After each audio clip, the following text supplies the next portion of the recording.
The year 2089 wasn't supposed to be historic. It was supposed to be boring. The USS Wayfarer, a deep space exploration vessel that looked more like a flying cinder block than a sleek starship, was on a mission so mundane its crew had taken to calling it the Great Cosmic Dust Bunny Hunt. Their job was to drift through the ass end of the Orion Cygnus arm and scoop up interstellar particles. It was the space exploration equivalent of being a janitor at a museum.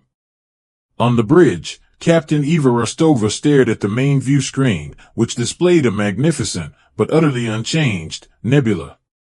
She was a woman carved from granite and bureaucracy, a career officer who'd risen through the ranks by being unflappable and ruthlessly efficient. Her default expression was a slight frown, as if she were perpetually disappointed in the universe's lack of order.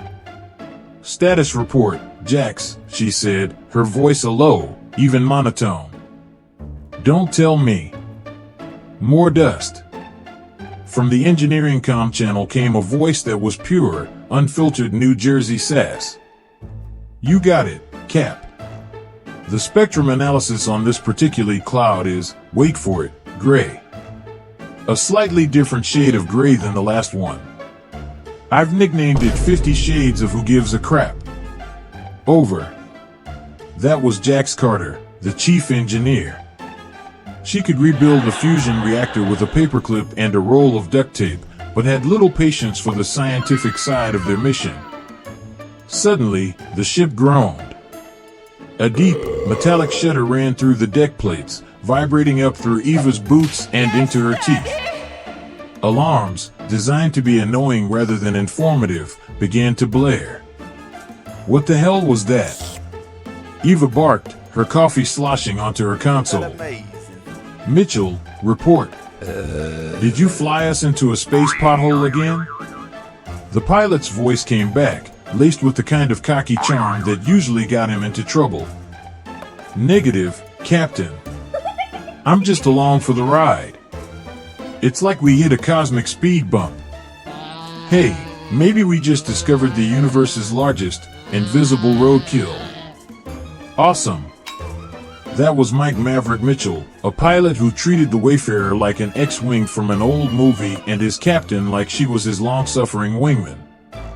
Dr. Eris Thorne, the ship's xenolinguist and resident intellectual hipster, pushed his glasses up his nose. "Fascinating. The gravitational distortions are unlike any known phenomenon. Perhaps this is a localized temporal anomaly, or perhaps the universe is simply telling us to knock it off."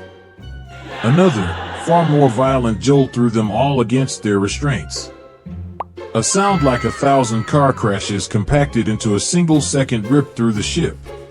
The lights flickered and died, replaced by the hellish red glow of emergency lighting. The view screen became a chaotic blur of green and brown rushing towards them. "Jax, talk to me," Eva shouted. "We're toast, Cap. Isn't that amazing? The NAV comm is fried. The inertial dampeners are offline. We're a 500-ton brick with a bad attitude." Eva gripped the arms of her chair, her knuckles white. "Brace for impact." The Wayfarer tore through the atmosphere of an unknown planet, a screaming meteor of twisted metal. It skipped across a jumbled canopy like a stone on a lake, shearing off trees and chunks of its own hull before finally coming to a rest in a crater of its own making, half buried in mud and alien foliage. Silence descended, broken only by the hiss of ruptured conduits and the groan of stressed metal. Of the 10-person crew, only 5 survived the crash. Eva, Jax, Mike, Eris, and Dr. Lena Petrova, the ship's cool-headed medic, stumbled out of the shattered escape pod and into a world that defied all logic. The air was thick, humid, and smelled of ozone and damp earth. The sky was a sickly yellow-green. Towering, mushroom-like trees pulsed with a soft, internal, bioluminescent light. A black, syrupy river oozed nearby. Jax wiped a smear of grease from her cheek. "Well, this isn't Kansas. Or New Jersey. This looks like what happens when a bad acid trip and a screensaver have a baby. Mike, already checking the condition of his non-existent ship, whistled. She's seen better days. So, who's up for a swim in that charming black sludge? I called first dibs. Eris was already scribbling in a digital notepad. The mycelial network on these arboreal fungal structures is astounding. It appears to be a single, planet-spanning organism. I'm calling it the Big Shroom. Lena, ever the pragmatist, knelt by the Black River. Water analysis, it's H2O, but with some unknown psychoactive compounds. Smells like cheap tequila that's been filtered through a gem sock. I wouldn't recommend it. Before Mike could offer to be the first to test that theory, a strange, melodic humming filled the air. It was beautiful, but deeply unsettling. Figures emerged from the pulsating forest. They were tall, slender, and impossibly elegant, moving with a silent, fluid grace. They were the Silicates. Their skin was like polished obsidian, smooth and featureless, save for large, almond-shaped eyes that glowed with a soft, internal light. They wore seamless, form-fitting suits of a material that seemed to absorb light. The lead silicate raised a hand. A series of complex, chime-like tones emanated from it, a language that was both beautiful and utterly incomprehensible. Eris stepped forward, adjusting his glasses. Greetings, travelers. We come in peace.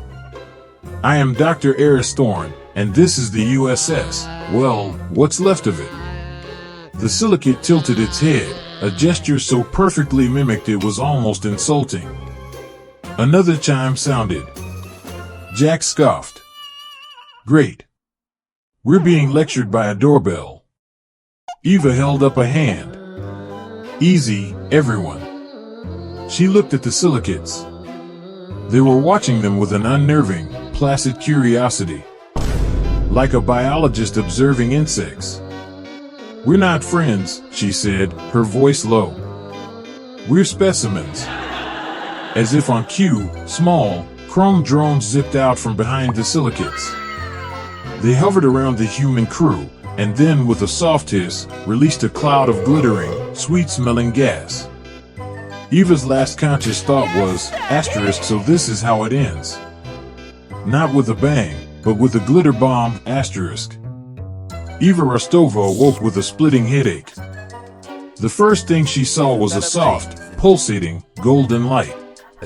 She was in a vast, spherical chamber.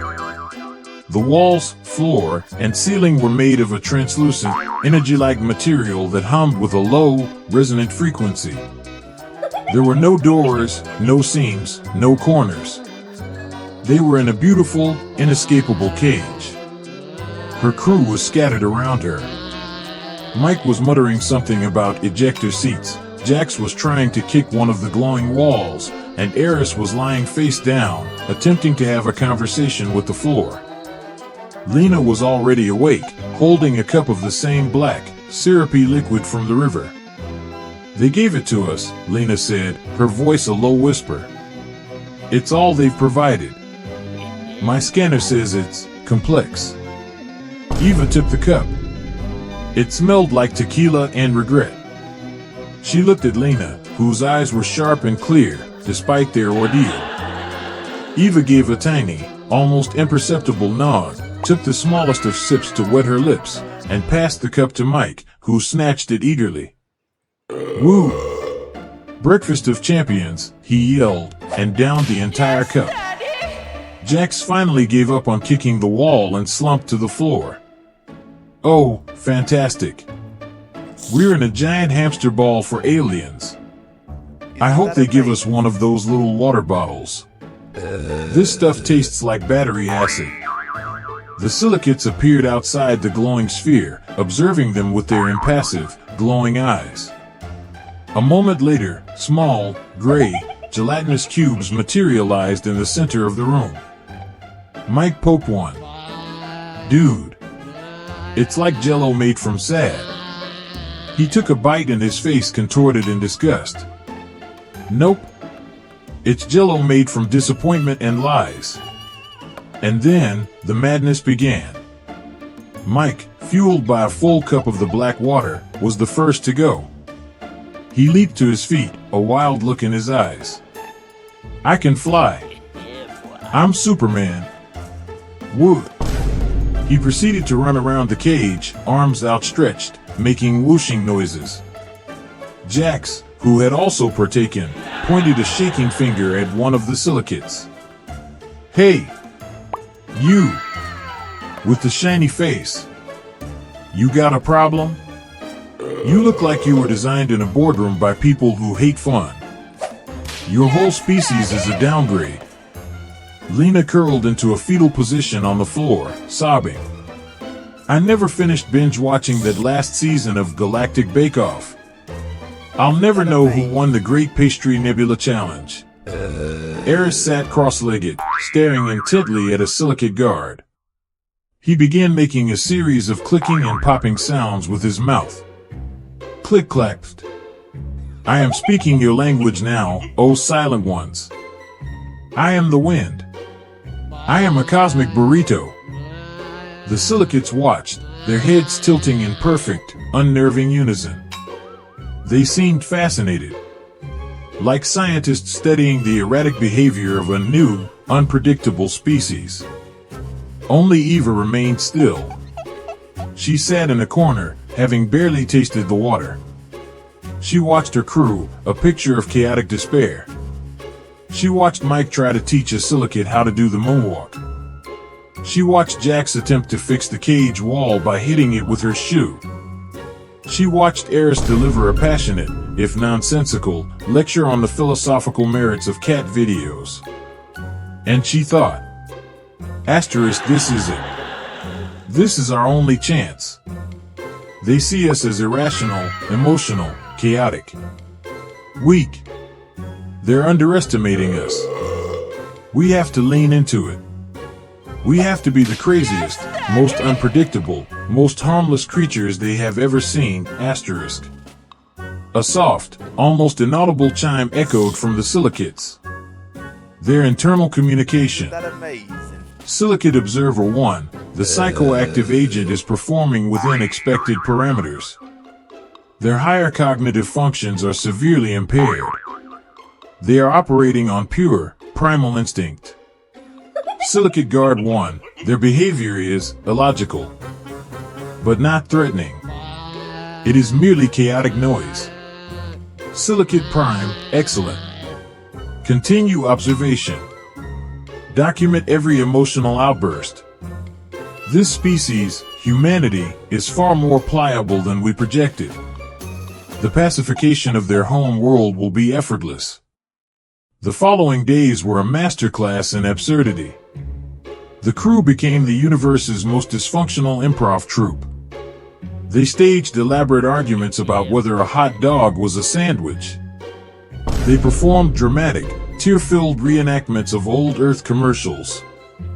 They sang pop songs from the 2020s, loudly and horribly off-key.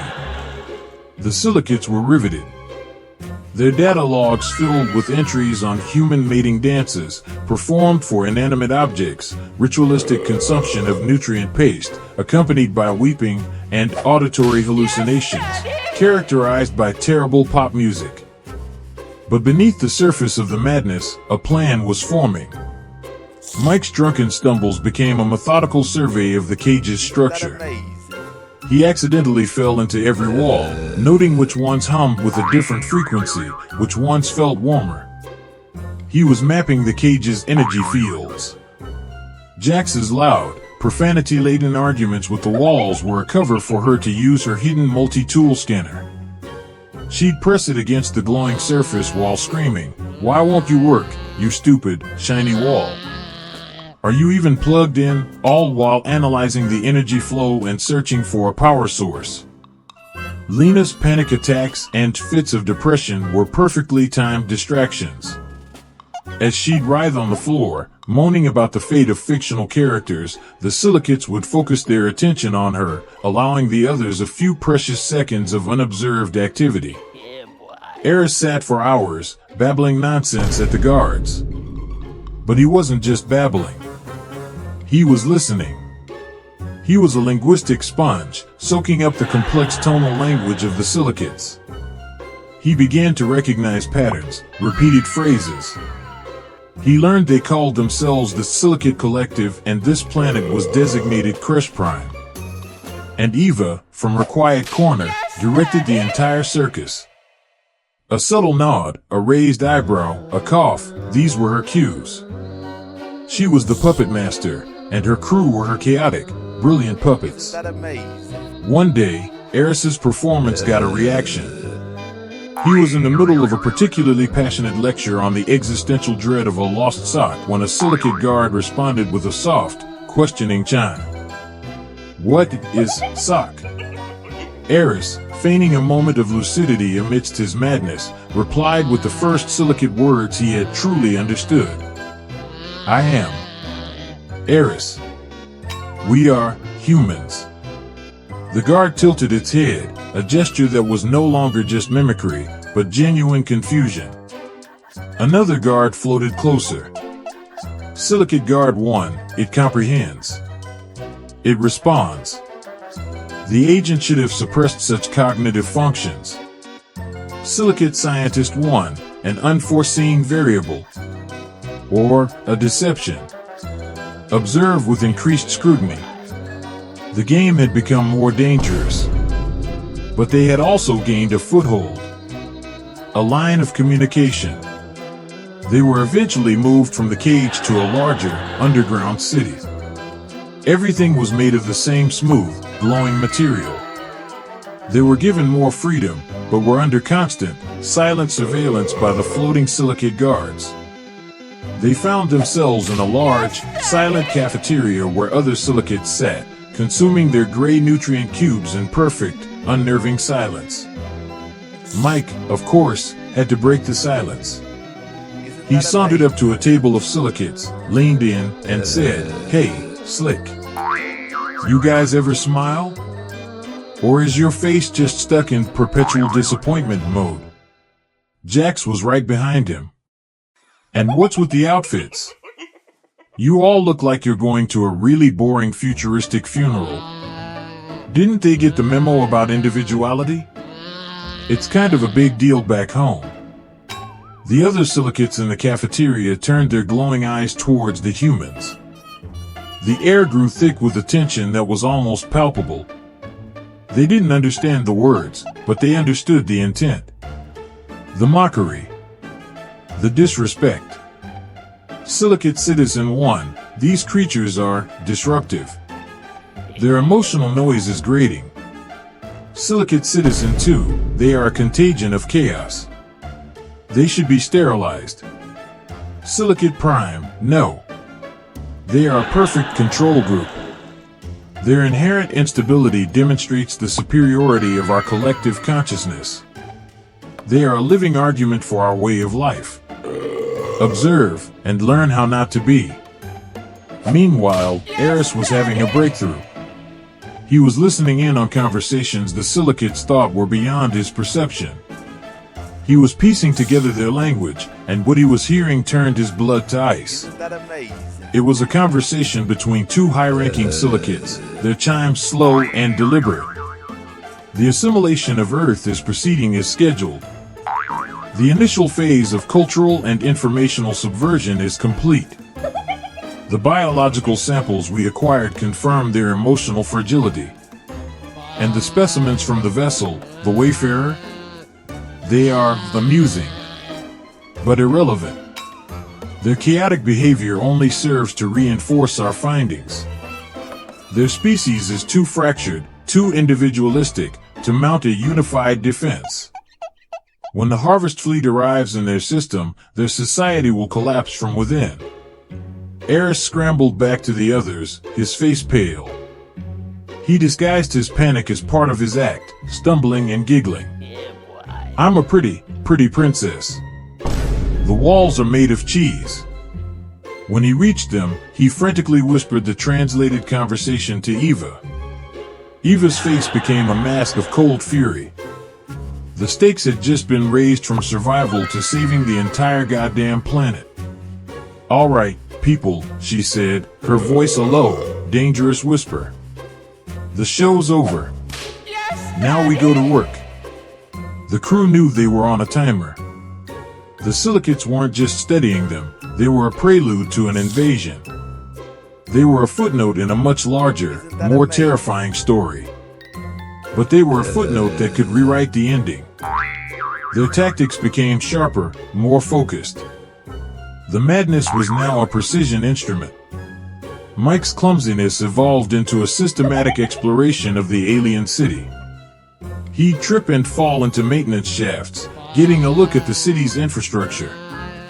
He'd accidentally get lost, memorizing the layout of corridors, the locations of security nodes, and the patterns of guard patrols. He was building a mental map of their prison. Jax's loud arguments with the technology became a one-woman sabotage operation. She'd scream at a power conduit, "You call this a stable current? My grandma's pacemaker puts out more juice," while secretly using a modified scanner to identify the city's central power core and the frequencies that controlled its defense systems. Lena became a master of psychological warfare. She'd fake a sudden, violent allergic reaction to the nutrient cubes, thrashing on the floor. While the Silicate guards were distracted, trying to understand this new biological crisis, she'd use a hidden biosampler to gather data on their physiology, looking for any kind of weakness. Eris made the most progress. He fully embraced his role as the crazy prophet. He'd stand on tables, preaching a gospel of utter nonsense, while his mind worked furiously, deconstructing the Silicate language. He learned of their plans for assimilation, a subtle takeover of Earth's communication networks, followed by a pacification phase using a weapon they called the Resonance Cascade, a device designed to emit a frequency that would pacify all life on the planet. And it was being built right here, on Kresh Prime. And Eva, from the shadows, coordinated it all. She'd call secret meetings in the maintenance tunnels Mike had discovered. In the dark, dusty bowels of the alien city, the most brilliant military operation of the 21st century was planned by a handful of insane humans. "Okay, here's the play," Eva said, her voice crisp and clear, a stark contrast to the chaos they projected. "We keep up the act, but now it's for keeps. 3 objectives. 1. Get a message back to Earth Command. 2. Disable that resonance cascade. 3. Get our asses back to the Wayfarer and get the hell out of Dodge." "And how are we supposed to do that, Captain?" Jax asked, her voice for once devoid of sarcasm and full of grim determination. "We're fresh out of photon torpedoes and magic wands." "We have the one thing they don't," Eva said, a grim smile touching her lips. "Creativity. The ability to think outside the box. They see chaos, we're going to give them chaos. A symphony of it. Mike, you and Jax are on distraction duty. I want a performance so epic, so utterly baffling, that every silicate on this rock will be watching you. Lena, you're on biowarfare. I need you to create a diversion that looks like a plague, something that will force them to open a channel to their central medical database. Eris, you need to give me the command codes for the cascade. I'll handle getting back to the ship and sending that message." It was a suicide mission. A plan so insane it could only work because their captives still believed they were nothing more than a bunch of hysterical, half-crazed primitives. The day of the Great Distraction dawned, or whatever passed for dawn on a planet with a yellow-green sky. Mike and Jax took center stage in the main plaza. It started as a simple argument. Mike accused Jax of stealing his last ration pack. Jax retaliated by claiming Mike had insulted her favorite multi-tool. The argument quickly escalated. It devolved into a full-blown, food cube throwing, mud-slinging, slapstick brawl of epic proportions. They were yelling, crying, laughing, and rolling on the ground, covered in gray goo and black sludge. It was a spectacle of pure, unadulterated human absurdity. The Silicates were mesmerized. They gathered in droves, their guards, their scientists, even their leaders, all floating silently, observing the primitive display with rapt attention. While the main event was underway, Lena made her move. She slipped over to a public terminal and released a vial of a custom-engineered bacteria she'd cultured from her own gut flora. It was harmless to Silicates, but it would trigger a massive, false positive biohazard alert in their network. Almost immediately, alarms began to chime softly across the city. The central computer, diagnosing a potential plague, opened a diagnostic channel to the biological archives to run a comparison. It was the window Lena needed. She slipped in a virus, a digital sleeper cell designed to piggyback on any outgoing transmission and broadcast their data logs, their findings, everything, towards Earth. At the same time, Eris stumbled into a high-ranking Silicate engineer who was watching the brawl. He feigned a hallucinatory fit, grabbing onto the Silicate's smooth arm and gibbering nonsense. In the chaos, he pressed a data scraper against the engineer's suit, a device that downloaded the contents of its personal datapad. He had the codes. And Eva, using the chaos as her cover, slipped away. She moved through the silent, empty corridors, a ghost in the machine. She followed the path she'd memorized, back to the surface, back to the smoldering crater that held the Wayfarer. The climax of their insane plan was at hand. Mike and Jax ended their brawl by collapsing into each other's arms, weeping and proclaiming their undying friendship. The Silicates were utterly perplexed, their minds struggling to process the sheer, unpredictable emotional whiplash. In that moment of silence, a pulse of pure, silent energy emanated from the center of the city. The resonance cascade, instead of firing at Earth, had overloaded. Eris had done it. He'd used the codes to initiate a feedback loop, turning the Silicate's ultimate weapon into a smoking ruin. And at that exact moment, a voice, clear and strong and utterly human, blasted from every speaker and communication device in the Silicate city. It was Eva's voice. Attention, Silicate Collective. This is Captain Eva Rostova of the USS Wayfarer. Your plan to assimilate Earth is terminated. Your weapon is destroyed. What you have witnessed was not weakness. It was adaptability. It was creativity. It was resistance. The next time you underestimate a primitive species, remember us. Remember the humans who beat you with a food fight. The Silicates stood frozen, their placid, glowing faces for the first time showing something that looked remarkably like shock. Their entire worldview, their foundation of logical superiority, had been shattered in a single, absurd moment. They hadn't been defeated by a superior fleet. They had been outsmarted by a handful of chaotic, unpredictable apes. As Eva's words echoed through the silent city, the 5 humans were already moving. Their drunken stumbles were now a focused, tactical sprint. Their hysterical laughter was gone, replaced by grim, professional determination. In a maintenance tunnel, they regrouped. The act was over. Did you see their faces? Mike gasped, a triumphant grin splitting his face. They had no freaking clue. My performance as a heartbroken brawler deserves an Oscar. Jax was already looking at her datapad, the schematics of the Wayfarer scrolling across the screen. The hull breach is reparable. The main drive is intact. My rant at the power conduit gave me the exact shield modulation frequency to get us past their orbital defenses. We're clear. Lena held up her medical scanner.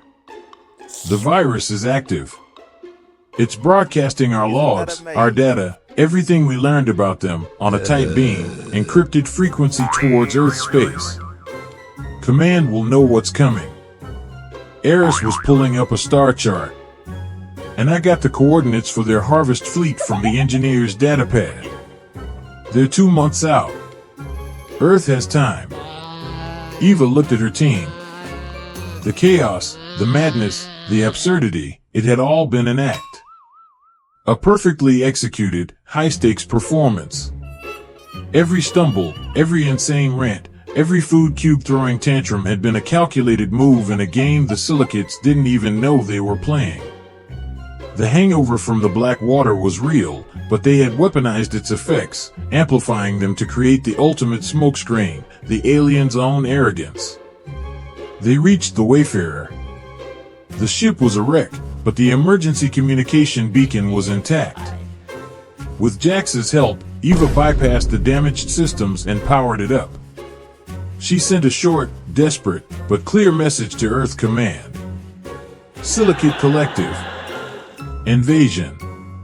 Planned. Weapon neutralized. But they are coming. Be prepared. Rostova, out. As she finished, she saw her crew running towards her across the crater floor. They had made it out of the city while the Silicates were still in a state of systemic shock. They boarded their ship, and as Jax and Mike brought the systems online, Eva took one last look at the planet that had almost become their tomb. "Mike," she said, "get us out of here." "My pleasure, Captain," the pilot replied, a genuine, cocky grin back on his face. "Hang on tight. This is gonna be one hell of a ride."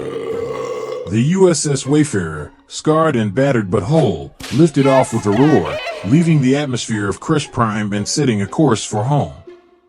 Aboard the Wayfarer, a quiet but profound sense of relief settled over the crew. The hum of the engines was the sweetest sound they had ever heard. They sat in the mess hall, drinking real, rehydrated coffee, and staring out at the stardusted void. Mike was the first to break the silence. "So, who's up for a sequel?" "I'm thinking Wayfarer 2, Electric Boogaloo. Jax laughed, a real, cathartic laugh. "Only if the next aliens have a decent bar. And a better dress code." Lena sipped her coffee. "And hopefully, the next time we're captured, the local delicacy isn't jello made from sadness." Eris smiled. "Yeah, and I'm canceling my subscription to Silicate Monthly. I hear their crossword puzzles are terrible." Eva leaned back in her command chair on the bridge and looked at her crew. They were exhausted, battered, and smelled like alien swamp. But they were alive. And they had won. "Mission accomplished," she said, a rare, genuine smile gracing her lips. "Humanity wins. The bad guys are confused. Earth is safe. I think that calls for a toast. A real one." She went to a locker and pulled out a bottle she'd been saving for a special occasion, a 20-year-old bottle of Kentucky bourbon. She poured a glass for each of them and raised her own. "To us. To the crew of the USS Wayfarer. The craziest, most stubborn, and best damn crew in the galaxy." They toasted. For a moment, they weren't a captain, an engineer, a pilot, a linguist, and a medic. They were just 5 humans who had stared into the abyss and given it a wedgie. They had not defeated the Silicates with weapons, but with their greatest strength, their beautiful, chaotic, unpredictable humanity. They had not saved Earth with force, but with a lie so brilliant, so audacious, they had almost believed it themselves. And as the Wayfarer flew on, a lone ship against the vast, empty canvas of space, Eva knew this wasn't the end. It was a new beginning. The Silicates would be back. And humanity would be ready. Because they had learned the most important lesson of all, in a universe of logic and order, the most powerful weapon of all is a well-timed, brilliantly executed act of utter madness.